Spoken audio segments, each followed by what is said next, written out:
네, 시작하겠습니다. 목사님 안녕하세요. 네. 네, 바쁘신 목회 일정 가운데 오늘 이렇게 국회의사당, 국회 용문 앞에 1인 시위까지 하시게 된 동기와 이유를 말씀해 주셨으면 합니다. 네. 2019년 4월 헌법재판소에서는 낙태에 관한 법을 헌법 불합치 결정을 내리면서도 태아를 헌법상 생명권의 주체로 인정을 했습니다. 그래서 태아의 생명권을 존중하면서 또한 여성의 자기 결정권을 존중하는 최적화된 형법을 입법하라는 판결을 내렸습니다. 제 기억으로 2020년 연말까지 입법을 하라는 판결을 내렸음에도 불구하고 지금까지 국회는 그 낙태에 관한 형법 입법을 하지 않은 채 공백 상태로 현재에 이르게 되었습니다. 그러는 가운데 이번 정부에서 국정과제 123가지 과제 중에 이 낙태와 특별히 약물 낙태에 관한 내용이 국정과제로 포함이 되면서 일부 국회의원들이 모자보건법 개정을 통해서 약물 낙태 또 만상 낙태 등 저희의 신앙 양심과 도덕 질서로 용인될 수 없는 수준의 낙태 자유화법을 시도하고 있기 때문입니다.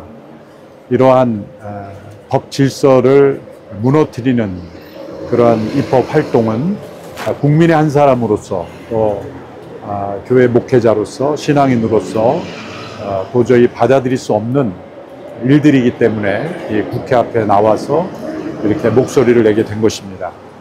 네. 목사님 지금 말씀하셨지만은 최근 만상 낙태 법안 입법과 약물 낙태 허용을 국회와 정부 차원에서 하려는 움직임이 있습니다. 그래서 목사님 이 생각을 좀 더 구체적으로 이야기해 주시면 좋겠습니다. 이런 흐름은 이미 유럽과 또 북미에서 실행되고 있는 가운데 많은 부작용을 낳고 있는 제도입니다. 서구의 무분별한 성질서 또 이런 낙태 자유화 중심의 그러한 흐름을 대한민국이 무분별하게 받아들여서는 안 된다고 생각을 합니다. 약물 낙태가 안전하다는 것은 거짓말이고 이미 여러 통계를 통해서 약물 낙태 이후에 또다시 임신 중절 수술 등 재수술을 해야 하는 사례들이 많이 나타나고 있습니다. 이러한 상황으로 볼 때 이미 이러한 법을 시행한 국가들에게서 나타나는 부작용들을 우리가 세심히 관찰하고 또 이를 국민에게 상세하게 알리고 또 입법을 진행하지 않으면 이것은 국가적 자살 행위와도 같다고 생각합니다. 특별히 우리나라가 전 세계에서 가장 저출산이 심한 국가인데 생명을 보호하고 또 출산을 장려해야 되는 이런 시점에 또 낙태가 전면적으로 시행될 수 있는 이러한 법과 제도는 국가적 자살 행위와도 같다라고 생각을 하여서 적극 반대를 표명하는 것입니다.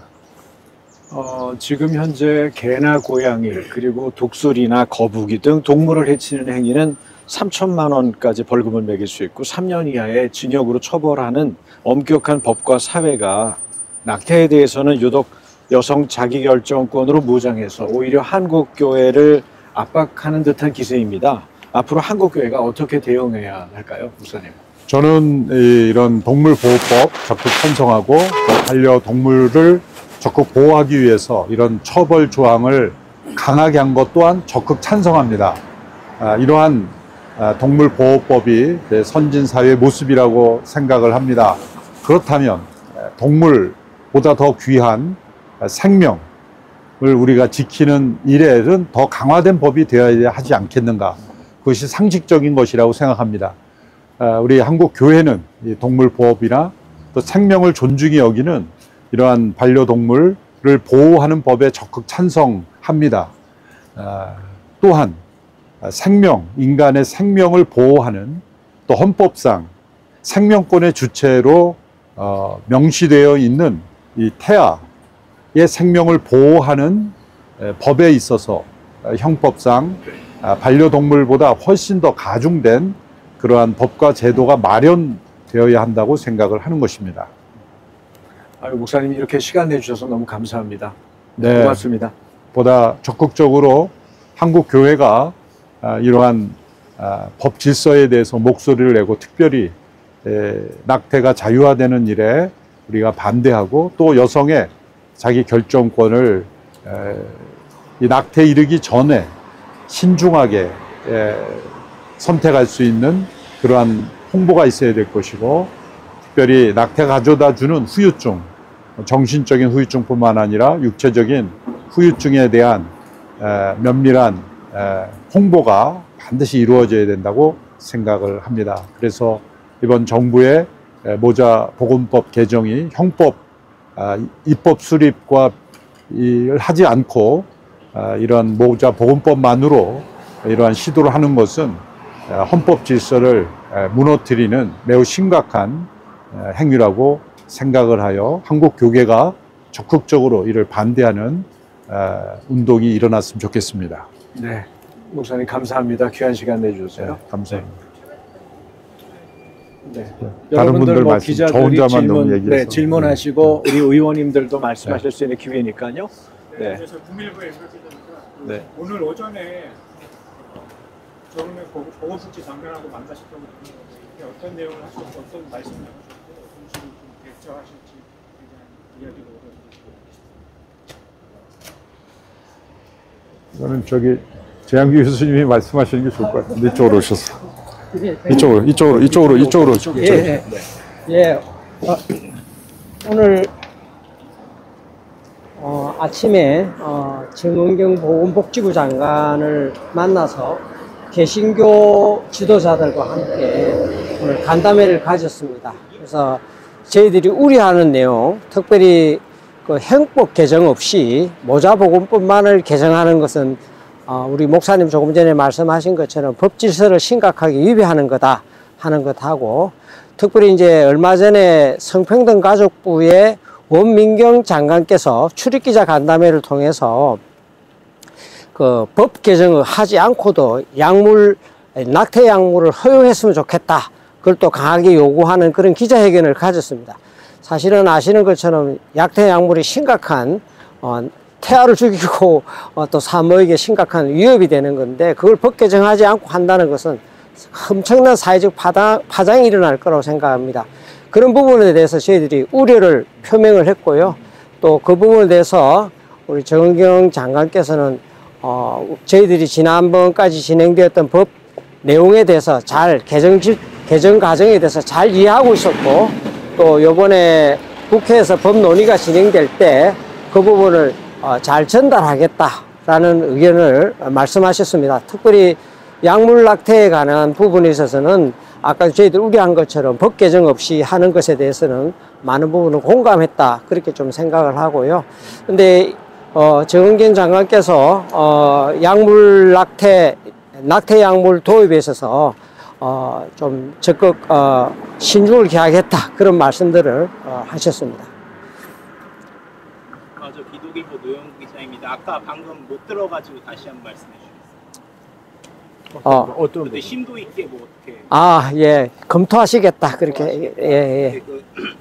제가 어떤 기사를 보니까 정은경 장관님께서 가톨릭계와 또 대화를 하셨더라고요. 근데 이분은 지금 상태로 놔둔다면 불법적인 그 약물로 인해서 여성의 건강이 더 위태로워질 수 있다고 입장을 표명하셨는데, 그 약물 낙태의 어떤 위험성에 대해서 어필을 하셨는데 어떤 입장을 구체적으로 밝히셨는지 궁금합니다. 정은경 장관님.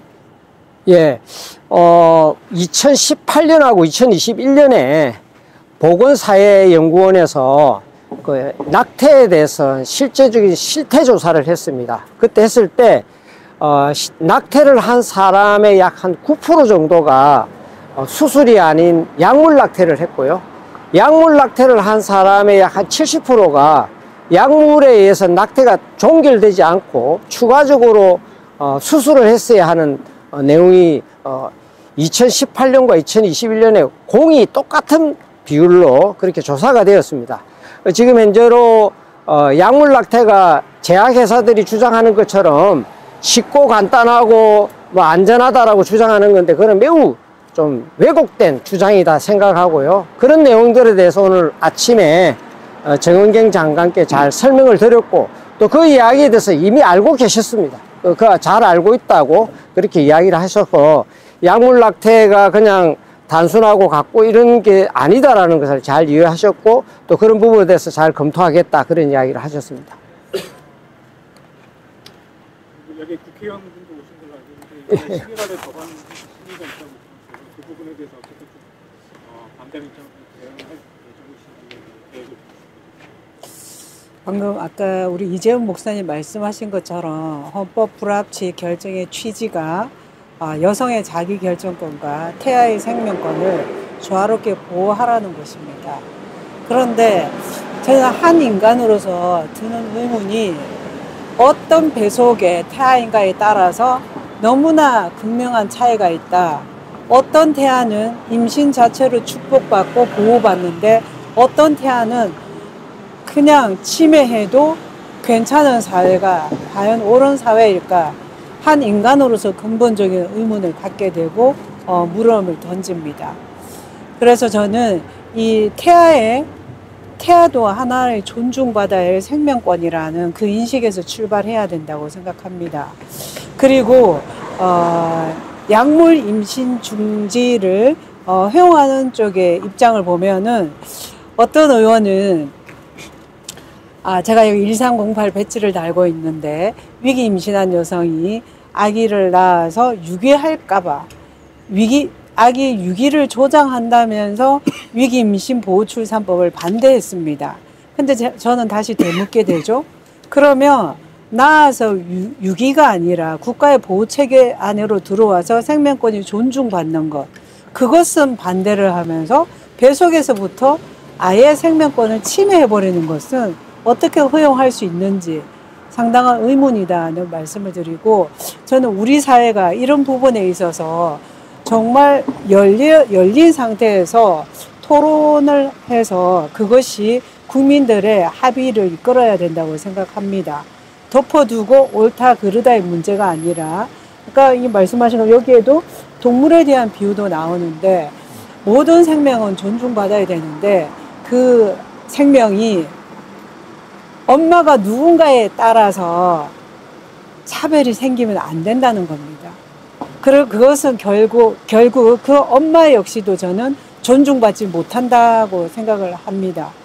지금의 생각과 세월이 흘러서 그 엄마의 생각이 달라지면 그때는 어떻게 할지에 대해서 좀 더 깊이 있게 인간의 존엄성을 보호하는 것이 무엇인지 생각해야 되는 지점이라고 여기고, 제가 국회 보건복지위원회 국민의힘 간사인데 법안 심사 과정에서도 이러한 근본적인 물음, 헌법재판소 불합치 결정의 취지, 헌법상 가치, 기본권에 충돌할 경우에 어떻게 조화롭게 보호할지 이런 부분을 아울러서 충분한 설명을 토대로 우려하시는 일이 생기지 않도록 최선을 다하겠습니다. 말씀하신 것 좀 나오는 게 일반 여성들, 그게 아닌 일반 여성들 입장에서 여기 여성의 자기 결정권에 대한 부분을 많이 하기 때문에 교회에 대한 어떤 이런 낙태 반지에 대한 구호를 되게 약간 반감을 갖거나 되게 상처받을 수도 있고 또 여러 가지 있을 수도 있는데, 교회가 좀 더 부드러운 접근이 필요할 것 같아요. 그러면서 어떻게 앞으로 좀 한국교회 어떤 식으로 이런 거를 좀 잘 선택해 나가는 과정이 필요할지, 네. 어떤 구호로 어떤 계획을 이렇게 나갈지 좀 네. 헌법재판소의 판결에서 여성의 자기 결정권도 존중돼야 되는 취지가 있기 때문에 그것은 반영이 돼야 되는 것이 마땅하다고 생각하는데, 여성의 자기 결정권은 그 많은 기간이 있을 겁니다. 그래서 임신에 이르게 되는 과정부터 시작을 해서 출산에 이르게 되는 이 과정 속에서 그 모든 그것이 상당한 긴 시간이거든요. 그래서 그 긴 시간 동안에 이 존재하는 것은 그 생명이 자라나는 과정 속에 어머니로서의 준비의 과정이라고 생각을 합니다. 그런데 여성이 임신한 그 아기를 과연 한 인간으로 보는 것인가 아니면 물질로 보는 것인가, 인간 간의 시각의 차이라고 생각합니다. 앞서 김 의원님 말씀하신 대로 단순한 물질 덩어리, 세포 덩어리라고 생각하면 아무런 양심의 가책이 없겠죠. 그런데 6주가 되면 심장이 박동하고 10주 이상이 되면 인간 형체의 모습이 다 형성이 되고 22주가 넘으면 완전히 스스로 생존할 수 있는, 이제 의학이 발전해서 아마 20주 이하 18주가량도 생존한 것으로 제가 알고 있는데, 우리 교회에 소아과 닥터가 몇 분 계셔서 우리나라의 미숙아들의 생존 가능력이 18주 이하로도 내려가는 것으로 알고 있습니다. 그렇다면 태어나서 생존할 수 있는 그 아기뿐만이 아니라 심장이 뛰는 이 생명체를 인간이 아니라고 볼 수 있을 것인가. 그래서 여성의 자기결정권과 더불어서 한 생명으로서 아기를 대하는가, 이 부분이 결정에 포함되어야 된다고 생각하는 것이죠. 그래서 인간관에 있어서 이 태아가 생명인가 아닌가, 그러면 헌법에 생명권의 주체라고 했기 때문에 생명으로서 존중된다면 그 결정권은 헌법상으로도 태아도 형성 중인 생명이지만 생명권의 주체라고 했기 때문에, 그렇다면 그 주관에 있어서는 우리가 보수적으로 말하면 태아는 어떤 태아도 낙태돼서는 안 된다고 말할 수 있겠지만, 심장이 박동되는 이후에는 생명으로서 존중돼야 되는 것이다. 그래서 자기 결정권은, 결정이라는 것은 책임이 따르는 것이기 때문에 그 책임에는 생명에 대한 존중의 책임도 결정의 내용이어야 된다고 생각하는 것이죠. 그래서 자기 결정이라는 의사가 자기의 감정일 수도 있고 또 잘못된 판단일 수도 있기 때문에 그 헌법상의 결정권을 판단할 때는 책임과 의무가 들어가는 것입니다. 그래서 저는 이 태아를 생명으로 존중하느냐의 여부도 결정권에 포함이 돼야 되는 내용이다. 더 나아가 여성의 건강권도 결정권에 포함이 돼야 되는 것이기 때문에 이 모든 것을 다 고려해 본다면 낙태가 자유롭게 되는 것보다는 최대한 막을 수 있는 방향이 되는 것이 올바른 결정이 아닌가, 이렇게 생각을 하는 것입니다. 네, 오늘 아침에 그 정은경 보건복지부 장관을 만났을 때도 마치 사회가 뭐 낙태를 하자, 또 낙태를 반대한다, 이런 어떤 입장 간의 치열한 어떤 충돌의 개념으로 좀 보지 말고, 어떻든지 낙태 대신에 출산으로 유도할 수 있는 그런 정책으로 최대한 보건복지부가 좀 정책 입안을 해줬으면 좋겠다, 그런 요청을 했습니다. 특별히 오늘 참석하신 김미애 의원께서 보호 출산제라는 제도를 발의를 하셔서 지난 1년 동안 하면서 많은 성과를 거두고 있습니다. 그래서 저희들이 이 사회에서 그냥 낙태해야 된다, 뭐 여성의 자기결정권을 위해서 또 낙태해서는 안 된다, 태아의 생명을 보호해서 이렇게 몰고 나갈 것이 아니라, 정말 우리가 어떤 사회든지 간에 임신을 유지하기 어려운 산부에 대해서 어떻든지 그들이 잘 출산하고 또 그 출산한 아이에 대해서 사회적 여러 가지 보장 제도가 잘 갖추어진다면은 충분히 우리가 이런 어떤 갈등들을 수용할 수 있는 가능성이 있지 않는가 하는 것에 대해서 오늘 보건복지부 장관에게 잘 전달을 했습니다. 그리고 그런 부분을 보건복지부가 예산이 얼마를 들든지 간에 요즘에 저출산 시대에 아이를 한 명이라도 더 살리는데 최선을 다하자, 그런 말씀이 있었습니다. 그래서 그런 내용들을 오늘 또 이재원 목사님 방금 말씀하신 내용에 연결해서 좀 이해해 주시면 감사하겠습니다. 제가 부연해서 조금 말씀드리겠습니다. 저는 이 논의의 출발에서 우리가 유념해야 될 것이, 어떤 여성도 낙태하기 위해서, 보호 출산하기 위해서 임신하진 않는다는 겁니다. 여러 사정으로 인해서 임신을 하게 됐을 경우의 문제인데 그 자체를 비난 내지 비판하기보다는 어떻게 할까. 제가 2020년에 위기 임신 보호 출산법을 개표 발의할 때도 같은 말씀을 드렸습니다. 의도치 않게 임신을 했는데 그럼 어떤 선택을 해야 될 것인가. 여러 가지 경우의 수가 있는데 그때 여성에게 선택권이 주어져야 된다. 자기 결정의 자유, 건강권이 지켜져야 되고 또 하나는 뱃속에 있는 이 아기의 생명권, 추후의 알 권리 이것을 어떻게 조화롭게 보호할 것인지 그 논의를 했었고 그때 일각에서는 아동 유기를 조장한다고 했습니다. 그때 제가 뭐라고 얘기했냐면 어떤 여성도 10달을 뱃속에 품었다가 아이를 낳아서 버리기 위해서 임신하고 출산한 여성은 없다. 여성에 대한 모욕이다. 저희가 그렇게 말을 했죠. 그리고 보호출산제는 최선이 아니라 차선책이다. 스스로 본인 이름으로 출생신고를 하지 못하고 양육할 수 없을 경우에 그럼 어떻게 할 것인가. 그래서 기존에는 아기를 유기하거나 심지어 살해까지 했는데 이것을 막기 위한 대안을 마련해야 된다는 게 저의 법안 취지였다. 그렇게 설명을 해서 공감을 얻어서 어렵게 23년 10월에 본회의를 통과했고 작년 7월 19일부터 시행됐습니다. 그래서 지금 어떤 기적이 일어났냐. 지금까지 450여 명의 생명을 살렸습니다. 1년 3개월 남짓 동안. 그리고 우려와 달리 직접 양육하는 비율이 60% 가까이입니다. 보호출산을 선택했다가도 처리하는 수도 상당하고요. 그것이 뭐냐면 여성들이 그 기간 동안에 상담을 통해서 병원을 다니면서 건강도 지키고 출산 이후에 모자시설에서 직접 양육할 수도 있고 심지어는 남자친구랑 연락이 돼서 결혼을 해서 아름다운 가정을 또 꾸리기도 하고 또 부모님의 도움을 받아서 직접 양육하기도 하고 이런 일이 생긴 겁니다. 그래서 여성의 진정한 자기 결정권을 보호하는 것이 무엇인지에 대해서 좀 더 깊이 고민할 필요가 있겠다는 말씀을 드립니다. 그리고 역시 아기를 낙태하는 이 부분도 마찬가지입니다.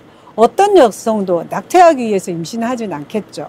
그러나 뜻하지 않게 임신했을 경우를 그러면 무한히 허용하는 것이 자기 결정권의 실질적인 보호냐? 저는 그렇지 않다고 보는 겁니다. 그 여성을 진정으로 저는 본인의 이 삶에 대해서 또 아기에 대해서 깊이 숙고할 수 있는 시간이 있어야 되고 또 하나는 지금 상태로는 불법적으로 낙태를 이제 불법이 아니기 때문에 허용되고 그 가운데서 여성의 건강도 침해받고 아기도 위태로운 경우가 생깁니다.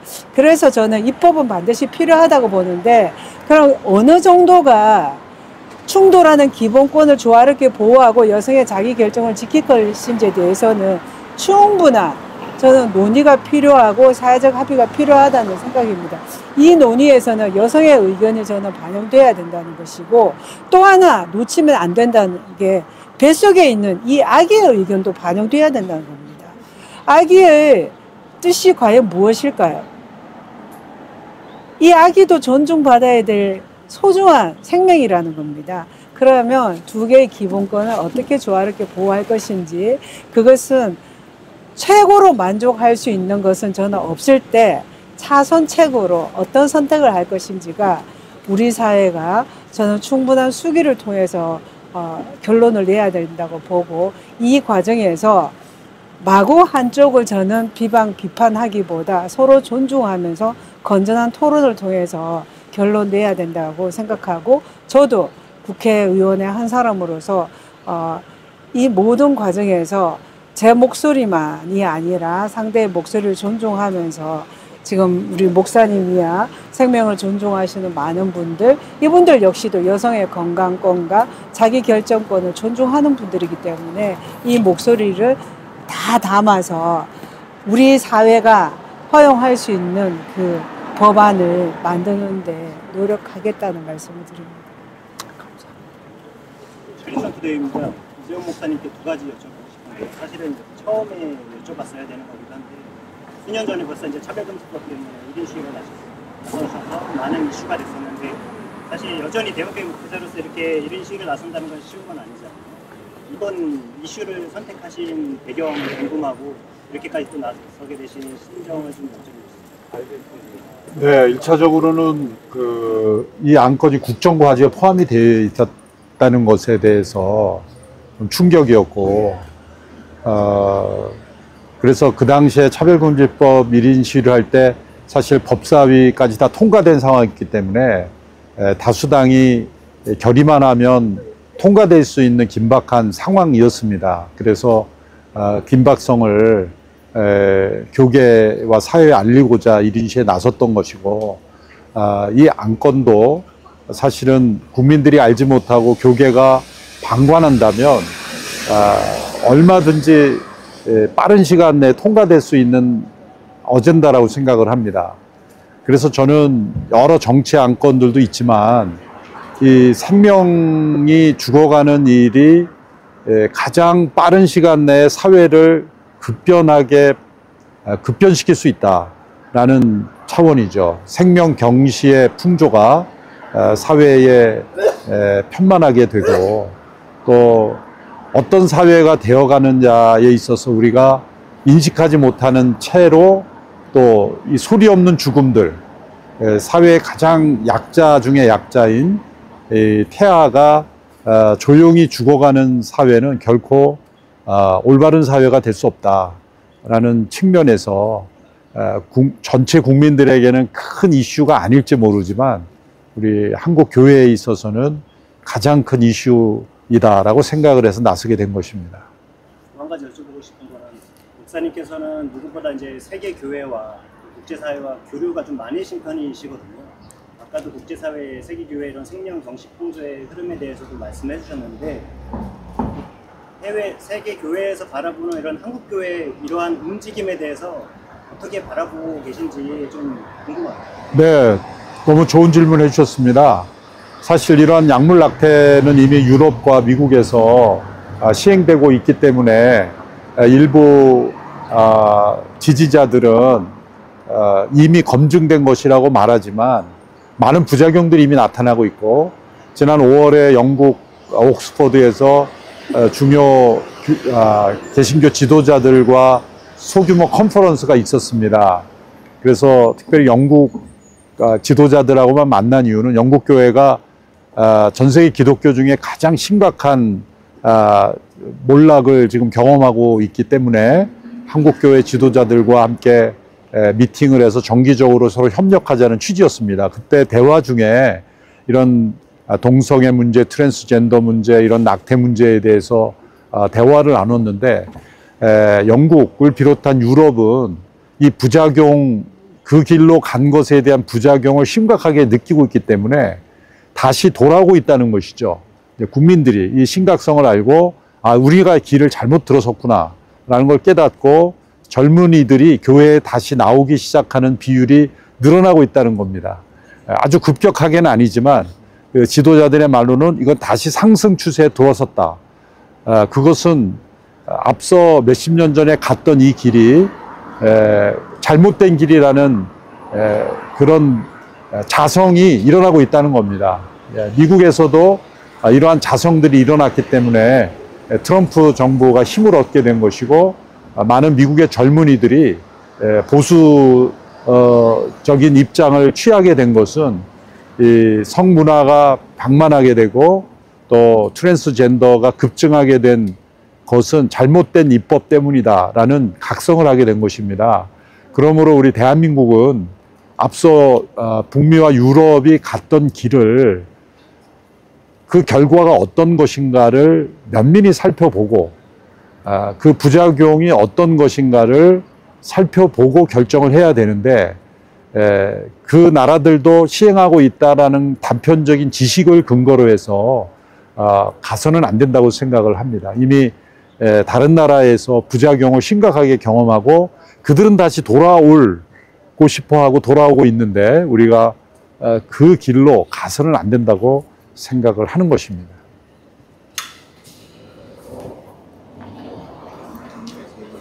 지금 여기 12주 된 태아 실제 크기입니다. 그래서 여러분들한테 소개하려고 모형을 일부러 가져왔고요. 이재원 목사님 발배지를 다셨는데 10주 된 아이의 실제 발 크기입니다. 우리랑 똑같습니다.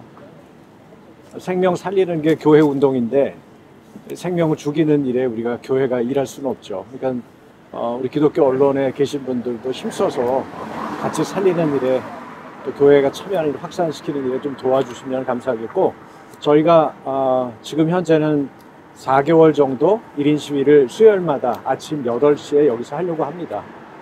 지금 목사님들이 어저께 상당수가 벌써 일정을 잡아주셨어요. 공감하신다는 얘기죠. 그래서 목사님들이 계속 아침마다 겨울에 눈 올 때도 여기서 서서 1인 시위로 맞설 것입니다. 여러분 도와주시면 고맙겠습니다. 아까 질문이 있는데요. 4개월 동안 일정이 잡혔다고 하셨는데 앞으로 다른 어떤 교계 지도자분이 또 1인 시위에 나설 예정이신지 좀 간략하게. 네, 지금 뭐 확정된 분들은 다음 주가 김은성 목사님이 아침 8시에 서실 거고, 영락교회. 그 다음 주는 기성교단의 총회장을 지내셨던 한기채 목사님이 서실 거고요. 또 지금 12월 달에도 여러분들이 지금 뭐 예성교단의 신용백 목사님, 그 밖에도 여러분들이 지금 약속이 되어 있습니다. 1월 달까지 지금 제 기억에 한 9분 정도 신청을 벌써 하셨어요. 금방 아마 일정이 잡힐 것 같습니다. 스퍼 김현성 기자라고 하는데요. 좀 이제 알려진 목사님들도 많이 참여를 하고 계신 걸로 알고 있는데, 여기서 교회 차원에서 좀 캠페인이라던가 이런 걸 준비하는 부분이 있으신지 좀 여쭤보고 싶습니다. 네, 물론입니다. 누가 해야 돼요? 서명운동하면 좋겠네요. 지금 저희들 태아 여성 보호 국민연합 우리 이사장님이 이제 이재훈 목사님이시고, 또 전체 이사들이 교회 내 지금 전국에 있는 주요 교회 목사님들께서 이사님으로 다 맡고 계세요. 사실은 태아 여성 보호 국민연합이 오늘 아침에 개신교 입장을 듣겠다 해서 저희들이 이제 가서 이야기를 했습니다. 그래서 이렇게 하고 있고요. 그 다음에 저희들이 진행되는 모든 내용에 대해서 일차적으로 지난번에 얼마 전에 100만인 서명운동을 교회를 통해서 좀 진행을 하고 있습니다. 그리고 또 전국의 주요 지역에서 특별히 서울이나 식약청이나 그 다음에 남인순 의원실 앞이나 또 현대약품 앞이나 이런 데서 피켓 시위를 지금 하고 있습니다. 하고 있어서 이런 부분들이 이제 조금 더 확산이 되면은 각 지역별로 교회들이 참여하게 될 거라고 생각이 됩니다. 일단은 교회에서 참여하는 게 국민들에게 이 부분의 문제 심각성을 공유하는 것이 중요하다, 이렇게 생각을 해서 캠페인을 진행할 예정이고, 서명도 하고 있고, 그리고 또 우리 목사님들께서 또 바쁜 시간에 지금 아침 일찍 나오셔서 또 이렇게 1인 시위도 해주실 것이고, 그렇게 진행할 예정입니다. 제가 하나만 말씀드리면, 예. 제가 이거 위기임신 보호출산법을 참 어렵게 정말 하나님 은혜로 통과됐다고 저는 보죠. 23년 6월에 감사원의 감사 결과 발표로 병원에서 출산했는데 출생 미신고된 아기가 2,200명이 넘는다, 이런 보도가 났었고, 그래서 몇몇 아기를 추적해 보니까 경기도 모 가정에서 아기 사체 두구가 냉동실에 있었고, 안매장된 아기가 있었고, 이런 일들이 있어서 국민들이 도대체 국회와 정부는 뭐 하냐고 했을 때, 저는 이미 2020년 12월에 법을 발의했는데 그때도 반대로 진척이 안 됐었거든요. 그때 주된 논리가 아기를 낳아서 아동 유기를 조장한다. 보호출산이 뭐냐면 익명출산입니다. 그걸로 반대했던 분들이 뱃속에서부터 아기를 죽이는 것은 어떻게 적극적인 법안을 내고 통과를 바라는지 참으로 모순이다는 생각입니다. 가장 사회적 약자가 아무 소리 못하는 아기고, 그 아래는 태아고, 더 깊이 이 태아죠. 뱃속에 있는 아기. 너무나 모순이잖아요. 그래서 저는 이 모순점을 국민들이 이해를 하시면 여기에 대해서는 사회적 합의를 통해서 정말 태아를 존중받고 여성의 자기결정권이 조화롭게 보호받는 그 법이 만들어지리라고 기대합니다. 질문 있습니다. 헌법상 낙태죄가 지금 입법 공백 상태인데 국민의힘에서 태아 생명을 보호하려는 어떤 법안이 발의 상황에 대해서 좀 궁금합니다. 어떤 법안을 지금 이제 조배숙 의원님이 법안 발의를 준비해서 공동 발의자를 이렇게 참여자를 모으는 그런 단계입니다. 아마 조만간에 대표 발의할 것입니다. 대략적인 내용은 알려주실 수 있을까요? 제가 알기로는 10주까지 허용되는 것이고 맞죠? 네. 조배숙 의원님만이 그렇습니다. 저희들 그 태아여성보호국민연합 입장으로는 아까 말씀드린 낙태를 반대합니다. 반대하고 우리 또 목사님들께서는 생명에 대해서는 엄격한 그런 입장을 가지고 계시고요. 이제 그럼에도 불구하고 이제 이런 사회적 여론과 입장들을 잘 고려해서 정치권에 있는 또 우리 국회에 있는 의원님들께서 특별히 조배숙 의원님께서 아마 그런 법안을 발의를 이번에 하실 거라고 생각이 듭니다. 그럼에도 불구하고 저희들은 여전히 태아의 낙태에 관해서는 강력히 해서는 안 된다 하는 입장을 가지고 있습니다. 아까 그 국민일보 기자님께서 질문하셨던 교회 역할에 대해서 한마디만 첨언하자면요. 아까 김미 의원님이 대표 발의하시고 시행되고 있는 모 출산제 이전에 법이 입법 공백 상태였을 적에 매년 200명에서 300명의 아동들이 베이비박스로 보호되었습니다. 그때 보호될 적에 90%의 생모 아니면 생부가 아기를 맡겨두면서 90%의 생모가 부탁드렸던 게 우리 아기를 입양 보내주세요. 나는 키울 수 없지만 입양 보내주세요 라고 했던 것들이 그 메인 이슈였습니다. 그렇기 때문에 교회가 해야 될 일은 저희들이 태아의 생명을 보호해 주십시오 라고 얘기할 뿐만 아니라 제가 활동하고 있는 전국입양가족연대 입법활동과 또 한국입양선교회에서 교회에 많은 메시지를 전하는 것과 또 온누리교회 제2홈이라고 입양가족 모임을 통해서 많은 교회들이 태아의 생명, 지켜진 생명을 우리가 품고 양육하겠습니다. 태아의 생명을 해하지 말고 우리에게 맡겨주세요 라고 하는 메시지가 나간다면 조금이라도 위기 임산부들이 태아의 생명을 지키는데 용기를 얻지 않을까 생각을 해봅니다.